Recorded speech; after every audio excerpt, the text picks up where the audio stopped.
बढ़ती आबादी और खाद्यान्न सुरक्षा को देखते हुए कृषि उत्पादकता को आज बेहतर करने की चुनौती है।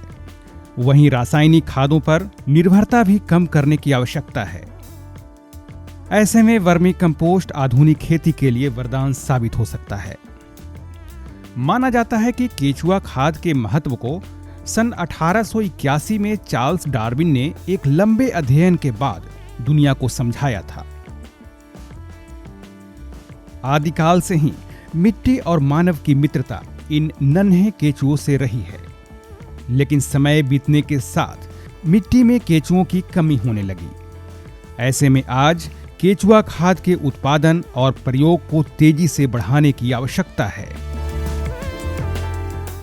बिहार कृषि विश्वविद्यालय सबौर केचुआ खाद के उपयोग को बढ़ाने और किसानों के बीच इसके प्रचार प्रसार के लिए प्रतिबद्धता के साथ कार्य कर रही है। बिहार कृषि विश्वविद्यालय में वर्मी कंपोस्ट निर्माण की ये इकाई वर्ष 2013 से संचालित है। मुख्य रूप से इस वर्मी कंपोस्ट इकाई का उद्देश्य है कि फसल अवशेष एवं अवशिष्ट पदार्थों को कैसे कृषियोपयोगी बनाया जाए।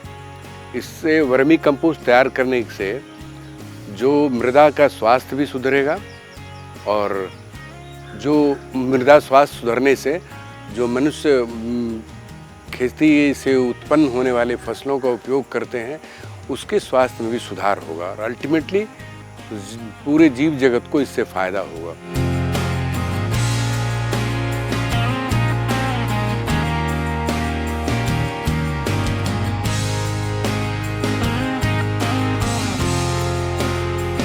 हम जहाँ पर इस समय खड़े हैं ये हमारी कमर्शियल यूनिट है और इस यूनिट को हम हमारे वैज्ञानिक डॉक्टर ए के झा की मदद से इसको इस्टेब्लिश किया गया था, जिसको कि आज हम लाभ में अपने इसके पैकेजिंग, ब्रांडिंग और मार्केटिंग से आज इस बिहार कृषि विश्वविद्यालय को वर्मी कंपोस्ट को खरीदने के लिए, चूँकि ये संवर्धित वर्मी कंपोस्ट है, इसकी डिमांड हम पूरी नहीं कर पाते हैं। हमारे बिहार प्रदेश के किसान इससे लाभ ले रहे हैं। सरल शब्दों में कहें तो कृत्रिम विधि से केचुआ पालने को वर्मी कल्चर और इन्हीं केचुओं द्वारा बेकार कार्बनिक पदार्थों से जैविक खाद बनाने की प्रक्रिया को ही वर्मी कंपोस्ट या केचुआ खाद कहते हैं। मुख्य तौर पर केचुआ खाद को दो विधि से बनाते हैं, एक टैंक विधि और दूसरी ढेर विधि।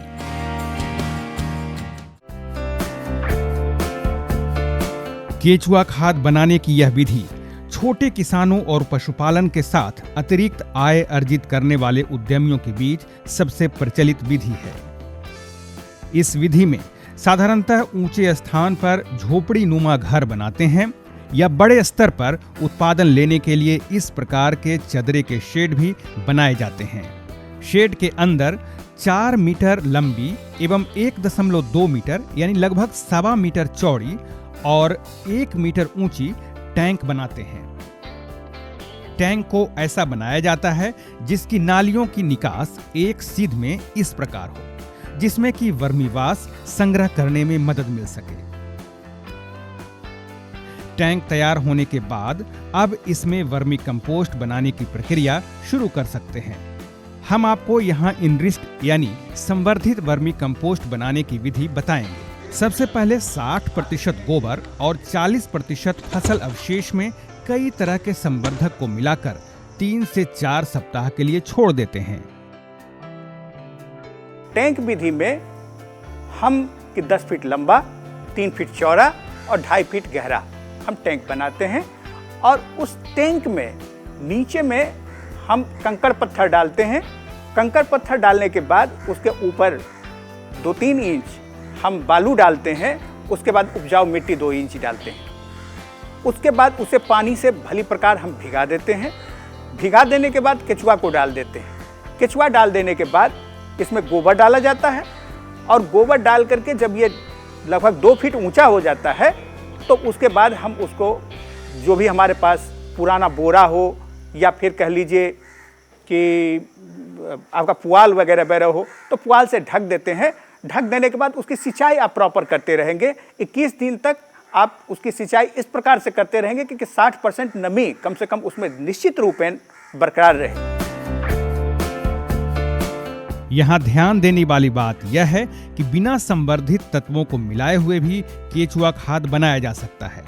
अगर जिन किसान भाइयों को ये तत्व आसानी से उपलब्ध न हो वो इसे छोड़ सकते हैं, लेकिन ज्यादा असरदार बनाने के लिए हमने इसमें संवर्धित तत्व को मिलाया है। संवर्धित वर्मी कंपोस्ट बनाने के लिए प्रति क्विंटल गोबर में 100 ग्राम पीएसबी और सुडोमोनास या एजोटोबैक्टर मिलाया जाता है। इसके अलावा आप एजोला भी मिला सकते हैं, जो कि अब यह गोबर और अन्य मिश्रण के साथ एक संवर्धित वर्मी कंपोस्ट बनने के लिए तैयार है, जो बनने के बाद साधारण वर्मी कंपोस्ट से ज्यादा असरदार होगा। टैंक में केचुओं को बराबर मात्रा में डालते हैं। प्रति टन गोबर में 1000 से 2000 केचुआ डालना चाहिए। अब इसके ऊपर पहले से तैयार मिश्रण युक्त गोबर को डालते हैं। समान रूप से गोबर डालने के बाद 2 से 4 इंच मोटी पुआल या सूखी पत्तियों की परत बना देते हैं।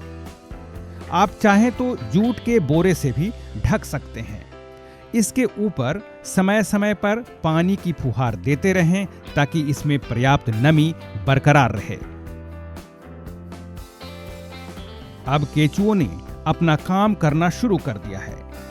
बीच बीच में इसका आप निरीक्षण करते रहें। ऊपर में आपके चाय के पत्ती जैसी संरचना बनने लगेगी, तब आप उस पुआल को हटा देंगे और चाय की जो आपकी पत्ती जैसी संरचना है, जिसको आप वर्मी कास्ट कहते हैं या वर्मी कंपोस्ट कह लीजिए कहते हैं, उसको आप ऊपर से हटा लेते हैं। हटा करके फिर इसकी सीविंग कर लेते हैं। सीविंग करने के लिए आप इसको 4 mm की जाली से 90% इसकी जो भाग है वह इससे निकल करके चला जाए, ये चीज ध्यान रखना चाहिए। 20 से 25 दिनों के बाद अब वर्मी कंपोस्ट तैयार होने की प्रक्रिया में आ गया है। चाय पत्ती की तरह इस प्रकार दानेदार होने के बाद बीच बीच में वर्मी कंपोस्ट निकालते रहें और इसे छायेदार जगह में एकत्र करें। फिर 4 mm की जाली से चाल लें। अब यह वर्मी कंपोस्ट पूरी तरह से खेतों में देने के लिए या पैकिंग कर बेचने के लिए तैयार है। यहां से निकले हुए वर्मी वाश भी काफी महत्वपूर्ण है। इसे इकट्ठा कर फसलों में देने से काफी फायदे होते हैं। यदि आप इसमें से वर्मी वाश प्राप्त करना चाहते हैं तो आप टैंक तो वैसे भी ढालू होता है, उसके एक सिरे पर ऑलरेडी छेद होता है, तो उसमें से 21 दिन तक आप पानी डालते रहें और जो कुछ पानी निकलता है उसे आप बेकार फेंक दें। और 21 दिन के बाद जो पानी इकट्ठा हो रहा है उसको आप इकट्ठा कर लें। यही वर्मीवाश है। इसमें 10% ये वर्मीवाश, 10% गोमूत्र और 80% पानी, यानी कि 100 ml वर्मीवाश, 100 ml गोमूत्र और 800 ml पानी मिला करके इसका छिड़काव करने से बहुत सारी कीड़ा संबंधी समस्याएं जो फसलों में पाई जाती हैं उस पर भी नियंत्रण पाया जा सकता है। ढेर विधि में टैंक विधि की अपेक्षा कम खर्च और संसाधन में वर्मी कंपोस्ट उत्पादन किया जा सकता है। टैंक विधि के समान ही ढेर विधि की शुरुआती तैयारी की जाती है, यानी 60% गोबर और 40% फसल अवशेष के साथ संवर्धित तत्वों को मिलाना और फिर उसे 3 से 4 सप्ताह के लिए पुआल से ढककर छोड़ देना। अब इन ढेर के ऊपरी हिस्से में इस प्रकार से क्यारीनुमा गड्ढा बना लेते हैं और इसमें केचुओं को समान रूप से डालकर ढक देते हैं। केचुओं की संख्या प्रति टन गोबर में 1 से 2000 होनी चाहिए। 20 से 25 दिनों के बाद जब चाय की पत्ती की तरह ऊपरी परत होने लगे तो इसे आप इस प्रकार से अलग कर लेते हैं और छायेदार जगह पर इकट्ठा कर 4 mm की जाली से चाल लेते हैं और आपका वर्मी कंपोस्ट तैयार हो जाता है। कम खर्च में केचुआ खाद उत्पादन। किसान भाइयों, अगर आप बिना संसाधन या कम खर्च के वर्मी कंपोस्ट उत्पादन करना चाहते हैं तो यह भी संभव है।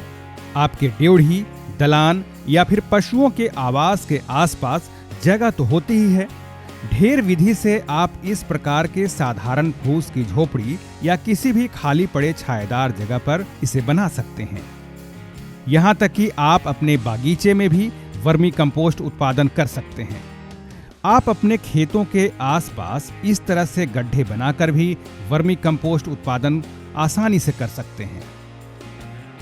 स्वरोजगार के लिए अपनाएं केचुआ खाद उत्पादन। आज जबकि युवा रोजगार के लिए कई तरह के विकल्प की तलाश कर रहे हैं, वैसे में केचुआ खाद उत्पादन को भी सरलता से स्वरोजगार का साधन बना सकते हैं। आपके पास अगर निवेश के लिए कम पैसे हों, तब भी आप खाली पड़े इस प्रकार के जगह में ढेर विधि से काफी मात्रा में केचुआ खाद उत्पादन कर सकते हैं और आसानी से अपने आसपास के इलाके में बेच सकते हैं। जैविक खेती के बढ़ते प्रचलन के बीच केचुआ खाद की मांग दिनों दिन बढ़ती जा रही है। अगर आपके पास निवेश के लिए पैसे हैं, तब आप व्यवसायिक स्तर पर इस तरह के प्लांट लगाकर केचुआ खाद की पैकिंग और ब्रांडिंग कर बड़े स्तर पर केचुआ खाद का व्यवसाय कर सकते हैं।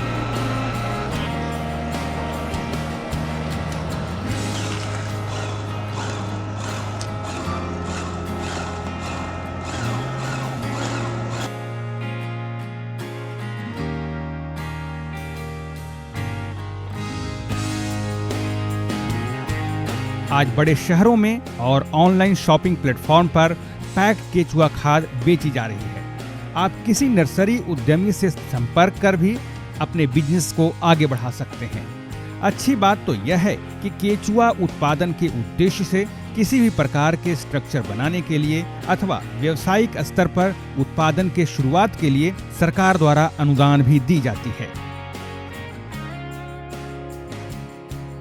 बिहार सरकार ने वर्मी कंपोस्ट व्यवसाय को बढ़ाने के लिए इसमें सब्सिडी की भी घोषणा कर रखा है और इसमें मोटे तौर पर आपको 40% सब्सिडी दी जाती है। तो यदि आप बिहार में इसका चाहते हैं तो निश्चित रूपेण आप ज़्यादा बढ़िया से आप इसको कर सकते हैं। कारण यह है कि यदि पूरे देश के परिप्रेक्ष्य में यदि हम देखें तो 110 लाख टन NPK आपको मिल जाता है, जो जितना हमारे पास गोबर है उससे, और लगभग 74 लाख टन आपको NPK मिल जाता है जो फसल अवशेष है उसमें। तो गोबर यदि 60% और 40% फसल अवशेष मिला करके यदि हम करते हैं और बिहार हमारा 7वें नंबर पर है, तो यहाँ पर वर्मी कंपोस्ट की असीम संभावना है। तो जो हमारे यहाँ के नवयुवक हैं, जो हमारे उद्यमी हैं, वो इसमें आना चाहते हैं तो सरकार भी उनका जो है क्या कहते हैं सपोर्ट कर रही है और 40% अनुदान भी दे रही है। उसका भी फायदा वो प्रोजेक्ट बना करके और सेक्रेटेरिएट से ले सकते हैं। बिहार कृषि विश्वविद्यालय सबौर वर्मी कंपोस्ट के बारे में आप सभी किसान भाइयों को संपूर्ण जानकारी और प्रशिक्षण के लिए प्रतिबद्धता से कार्य कर रही है। आप यहां से संवर्धित केचुआ खाद खरीद सकते हैं। केचुआ खाद उत्पादन करने के लिए केचुआ खरीद सकते हैं। एजोला पिट लगाने के लिए एजोला ले जा सकते हैं और समय समय पर चलने वाले प्रशिक्षण में भाग लेकर केचुआ खाद बनाने की विधि भी सीख सकते हैं। आज कई किसान और उद्यमी यहाँ के शानदार मॉडल को देखकर और यहाँ से प्रशिक्षण लेकर बेहतर तरीके से केचुआ खाद उत्पादन कर रहे हैं।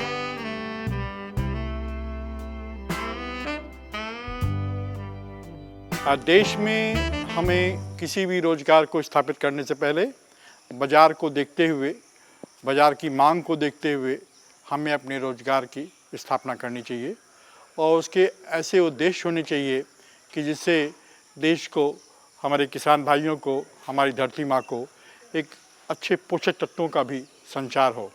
यह वर्मी कंपोस्ट ऐसा स्वरोजगार का साधन है जिससे कि हम अपने किसान भाइयों की ज़रूरत को पूर्ण कर सकते हैं। रसायनों की अधिक जो हमारी रिक्वायरमेंट है जो उसको भी मीट कर सकते हैं इसके माध्यम से, और हम अपने जो यूरिया खाद के लिए तरह तरह के हम लाइनों में खड़े होते हैं उसकी जगह पर हम कुछ भाग इसको मिलाने से और धीरे धीरे हमें जैविक खेती पर आने पर हमारे स्वास्थ्य भी इम्प्रूव होता है। इस तरह के कार्यक्रमों से हम वर्मी कंपोस्ट के उत्पादन से हम अपने देश ही नहीं, अपने समाज के लोगों को, अपने सभी किसान भाइयों ही नहीं, अपने देश के सभी को सपोर्ट करेंगे, जिससे कि हम अपने इन उत्पादों से अपने जो न्यूट्रिशन मिलने के कारण उन सब की बौद्धिक क्षमता भी बढ़ेगी और उनका स्वाद में भी बहुत अच्छा इजाफा होगा, जिससे हम अपने जो हमारे है कि हमारी ज़मीन सुरक्षित रहे, स्वस्थ रहे और हम आत्मनिर्भर हों, इसके लिए एक रोज़गार के रूप में भी ये बहुत कारगर सिद्ध होगा।